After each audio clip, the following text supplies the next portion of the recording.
નમસ્કાર મિત્રો, સ્વાગત છે તમારું માર્કેટ બુલેટિન ચેનલમાં. માર્કેટ બુલેટિન ચેનલમાં આપણે પોસ્ટ કરીએ છીએ શેરબજાર તથા આઈપીઓને લગતા તમામ મહત્ત્વના અને સાચા સમાચાર એ પણ આપણી ગુજરાતી ભાષામાં.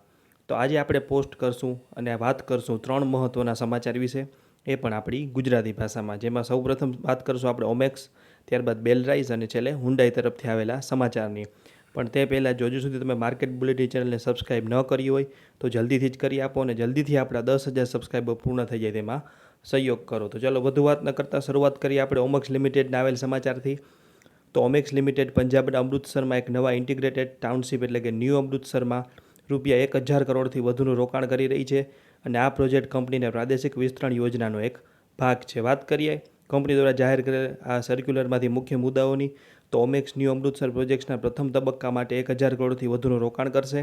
કંપનીએ આ ટાઉનશીપ માટે કુલ 260 એકર જમીન સંપાદિત કરી છે, જેમાંથી પ્રથમ તબક્કામાં 127 એકરનો વિકાસ કરવામાં આવશે અને આ ટાઉનશીપ જીટી રોડ પર વ્યૂહાત્મક રીતે સ્થિત છે અને સુવર્ણ મંદિરથી માત્ર 12 મિનિટના અંતરે આવેલી છે. પ્રથમ તબક્કામાં 300, 500 અને 1,000 ચોરસ યાર્ડના રહેણાંક પ્લોટ ઓફર કરવામાં આવશે અને આ ટાઉનશીપમાં વાણિજ્યક જગ્યાઓ, એક શાળા, એક વિશિષ્ટ ક્લબ હાઉસ અને એક સામુદાયિક ઇન્ફ્રાસ્ટ્રક્ચરનો સમાવેશ થશે. આધુનિક સુવિધાઓ જેવી કે પહોળા આંતરિક રસ્તાઓ, લેન્ડસ્કેપવાળા ગ્રીન વિસ્તારો, ચાલવા અને સાયકલિંગ ટ્રેક, પાણી અને વીજળીનો અવિરત પુરવઠો અને 24 કલાક સુરક્ષા પૂરી પાડવામાં આવશે. પ્રારંભિક રોકાણ આંતરિક એફિલિએટ્સ દ્વારા કરવામાં આવી રહ્યું છે અને પ્રોજેક્ટના નાણાકીય સંસ્થા પાસેથી મંજૂરીઓ સાથે નાણાકીય બંધ હાંસલ કર્યું છે.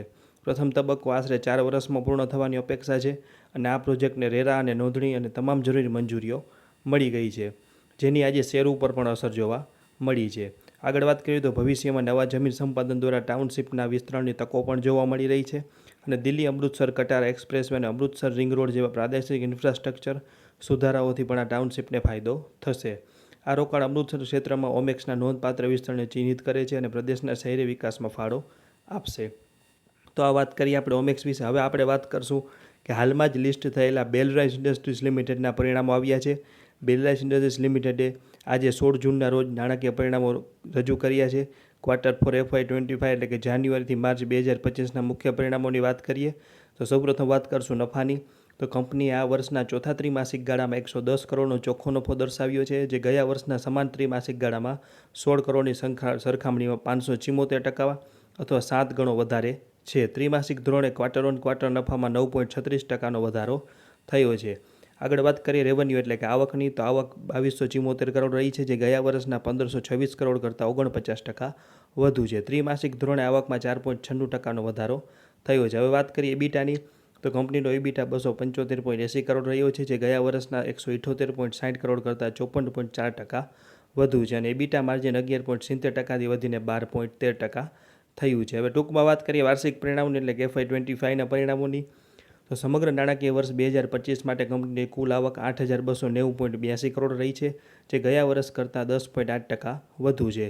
ચોખ્ખો નફો 355.44 કરોડ રહ્યો છે, જે 13.13%નો વધારો દર્શાવે છે.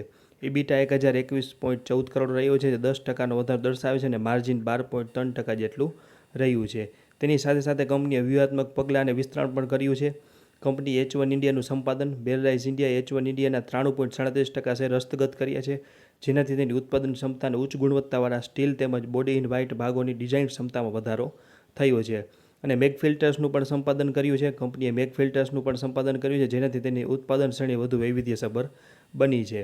અને એક સારી બાબત એ પણ છે કે કંપનીએ 1,596 કરોડનું દેવું ઘટાડ્યું છે, જેનાથી નાણાકીય સ્થિતિ મજબૂત થઈ છે અને આજે યોજાયેલી બોર્ડ મિટિંગમાં નાણાકીય પરિણામોની મંજૂરી આપવામાં આવી છે. હવે વાત કરીએ આ સ્ટોકના ટેકનિકલ એનાલિસિસની, તો સ્ટોક હાલમાં જ લિસ્ટ થયેલો છે, જેથી તેનું કોઈ ખાસ ટેકનિકલ વિશ્લેષણ આપણે કરી ન શકીએ, પણ તેના મહત્ત્વના સપોર્ટ અને રેઝિસ્ટન્સની વાત કરીએ તો સૌપ્રથમ રેઝિસ્ટન્ટ આવે છે ₹108 આસપાસ, કે જે નવી હાઈ છે. આ નવી હાઈ ક્રોસ કરતાં વધુ તેજી જોવા મળી શકે અને ₹100થી ₹90 આસપાસ તેનો મહત્ત્વના સપોર્ટ આવી રહ્યા છે.